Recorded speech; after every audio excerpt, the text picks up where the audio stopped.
Well, welcome to episode 1. Please forgive the poor video quality and everything. I'm just getting set up. But today we're going to have quite an interesting episode. We're going to show how to install Linux, even if you don't know a thing about Linux. You're going to be able to do it without messing up your computer, without changing anything, without knowing any advanced settings. Nothing weird, straightforward, just like installing anything else you've ever installed on your computer. It's just like installing a game. And if you don't like it, you can just uninstall it, and it'll be right back where you were.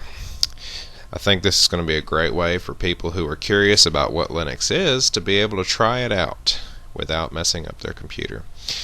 The name of the program that makes all of this possible is called Wubi, and Wubi installs a copy of Ubuntu Linux onto your computer in a non-intrusive way, so that you don't have to know any complicated settings and you don't have to risk destroying your files or crashing your computer.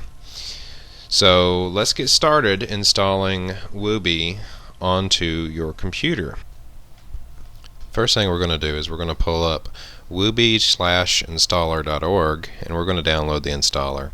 We can get the latest version by going to their website at wubi-installer.org and clicking the Download Now button on their homepage. Then just click Run from the dialog box that appears.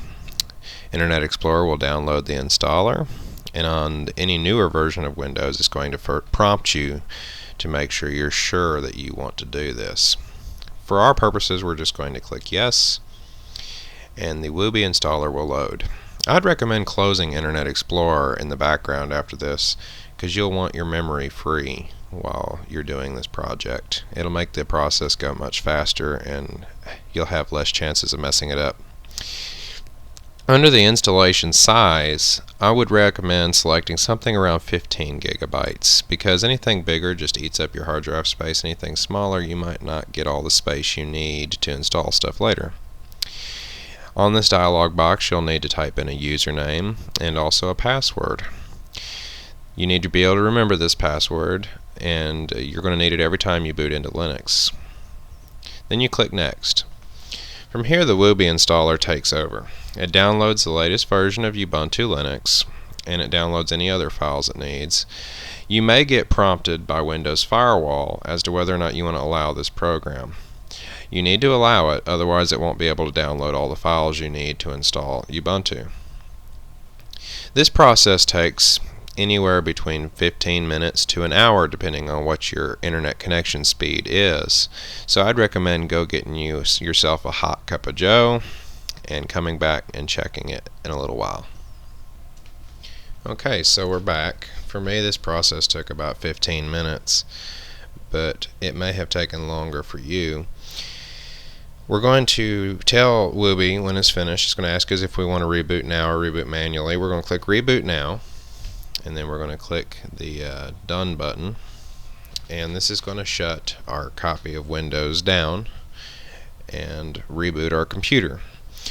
When our computer is done rebooting, we're going to be presented with a few options that may be a little bit tricky, so we're going to go over them here so that you're not confused, you know exactly what to do.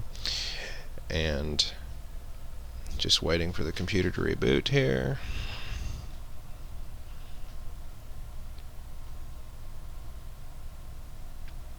Wubi is phenomenal in the fact that it does not damage your computer in any way. It doesn't change any settings. Alright, here we're presented with a menu. Next time you reboot, you're going to be presented with a menu, and it's going to give you two options. It's going to be Windows 7 and Ubuntu. To complete the installation steps, we need to use our up and down arrow keys to select Ubuntu, and then press Enter. You'll be able to tell which one is selected because it will be the one with the bright background and the dark letters. And you'll use the up and down keys on your keyboard to select either or of those. When you've selected them, when you've selected Ubuntu, you press Enter. If ever in the future you need to go back to using Windows, you simply select Windows and press Enter as well.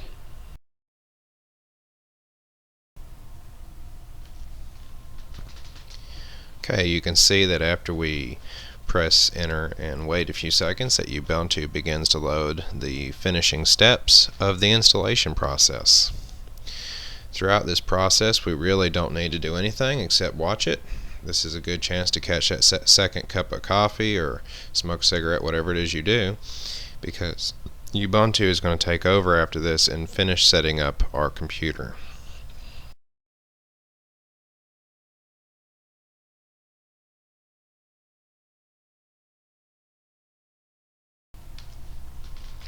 During the installation process, you'll see a lot of things you may not understand, and you'll see the progress meter move across the screen.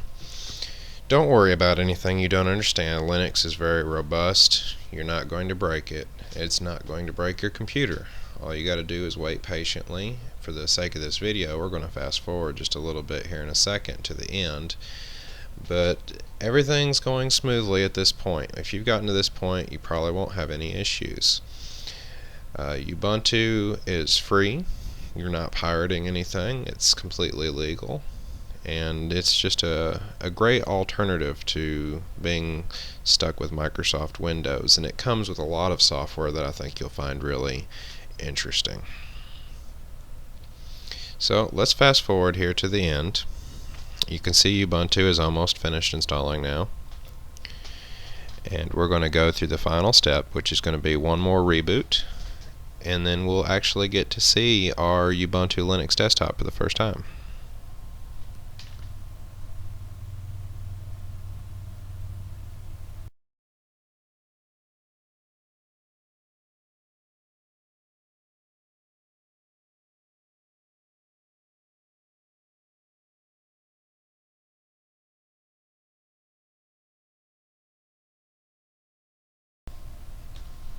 The reboot process is another time when you'll see a lot of symbols and letters flashing on your screen. Don't worry about this at all.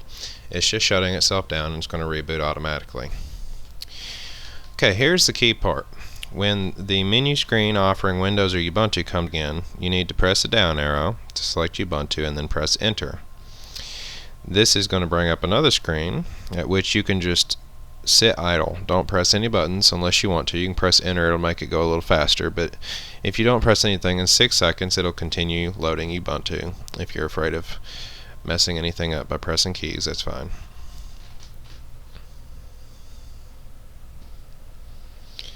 After your 6 seconds are up, your computer will begin booting Ubuntu Linux, which may take anywhere between 30 seconds to a minute the first time it loads. It'll be faster the next time you use it. The reason why is because it's setting up your hardware and stuff like that for the first time.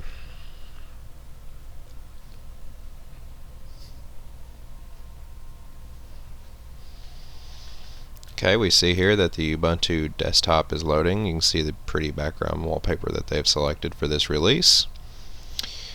Loading up now is the login screen, and in the login screen you will need to enter that password that we set up earlier. So you're going to select your name with your mouse.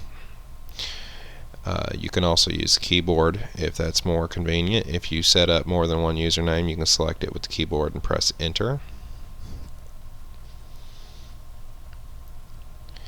And it's going to ask you for that password. You can enter your password and press enter, and it will finish loading up Ubuntu at that point, which will give you the opportunity to browse around and look at the applications available. There is a full Office suite available that's Microsoft Office compatible. There is image editing software comparable with Photoshop. I'm not going to quite say it's on the same level, but it is definitely almost as useful. It even comes with a few games pre-installed. The nice thing about a Ubuntu 10.04 LTS, which is what we just installed, is it's also completely integrated with Facebook and Twitter and Flickr and all those other things. They finally have brought true social media integration to Linux. So have some fun clicking around. You're not going to break anything. You can click whatever you want. It's not going to break anything. So play around with it. Learn a little bit about Linux. And remember, if you do mess it up, all you have to do is go back into Windows, go to your add and remove programs like you would something else you wanted to uninstall, and just uninstall Wubi. If you uninstall Wubi, it takes all the Linux stuff out, and you can just do it over again if you want to start from scratch. So thank you for watching episode 1 of the Techcast. My name's Nathan Davies. I thank you for joining us. This episode was called Linux with Wubi for the newbie. Hope you have enjoyed it. Bye.